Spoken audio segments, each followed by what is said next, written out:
Good morning and hello.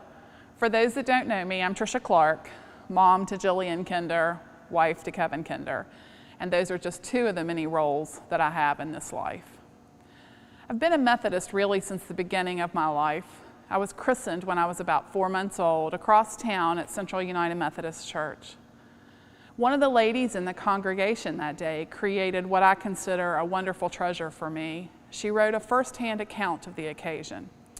She noted that I was very well behaved and how loved I was by my parents, my sisters, and my church family.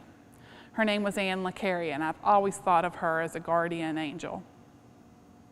Speed forward a bit, and when I was about 12, my family moved over here to Christ Church.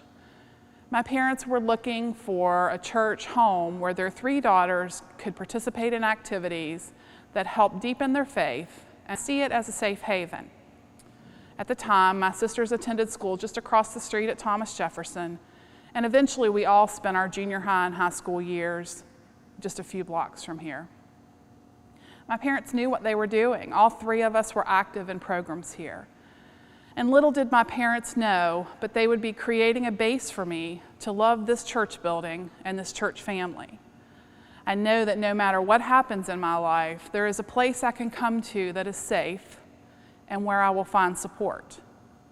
That has been important to me in many ways, and I'm not sure I could have articulated that until we went through this revisioning process. This process has pushed me to look deeper at my role here.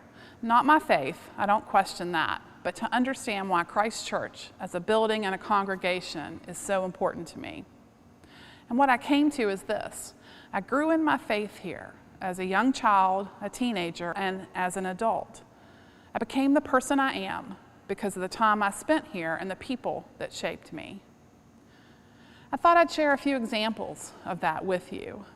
Many of you know I'm a certified public accountant, but what you may not know is that I absolutely love what I do.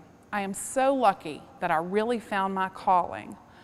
God gave me a gift to be able to understand numbers, but I'm not sure that I would have found the career path that I found if I hadn't had someone, like a basketball coach, who suggested that I take an accounting class.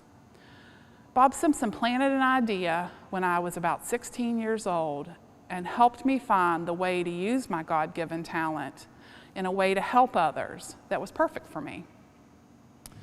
Another example, as a young adult, I returned back to Charleston after college to Christ Church and got involved in the coaching of church basketball.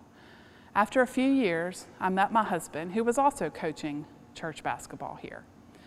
Our relationship grew in the early morning coaches' breakfasts in the Omega, where we studied ways to grow a basketball program that also grew the love of Christ in the players.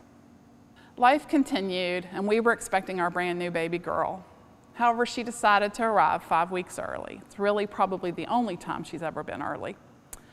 But I was in the hospital trying to figure out how to cope with my fear and anxiety at having a baby in the NICU on a ventilator. And in walked Reverend Tom McDowell into my room and said, "I'm here to pray with you." I really will never forget that. As he and Kevin and I held hands and prayed, I felt God's presence, and I knew that everything would be okay. Life, as it does, continued again. It's probably about 6 years later, and one Sunday evening, I got the worst call from my mother. As I drove to the hospital, I called the church, a phone number that I knew by heart, and really frantically left a yelling message into the answering machine that I needed help. Said where I would be. A few hours later, Reverend Keith Clark walked into the ER at the General and prayed with my family as we lost my father. These are but just a few examples of why I love this place and the people that call it their church home too. Life events happen, we can't stop them. But knowing that I'm a part of a church family that cares deeply for me in the good times and bad is critical to my sense of peace and happiness. I'd be remiss if I didn't talk about all the happy times too. The Santa breakfasts in the fellowship hall, the Sunday school field trips, church camp at Spring Heights that our daughter went to multiple times, as did her father when he was a young child, and lifelong friendships. My daughter Jill's faith is rooted here as well. I recently heard her talking to friends, and she said, I hope that the children that I eventually have can grow up in a church just like I did. In the coming weeks, the Finance Committee, which includes me, will be coming to you in a new way for you to consider how you'll support Christ Church. I hope that you will be like me and take some time to think about how this building, the people, the programs support you during your life journey. If you're like me, you will find joy in figuring that all out. I thank each one of you for the role that you've been in my life, for being there, and for being part of my church family in all times. Thanks.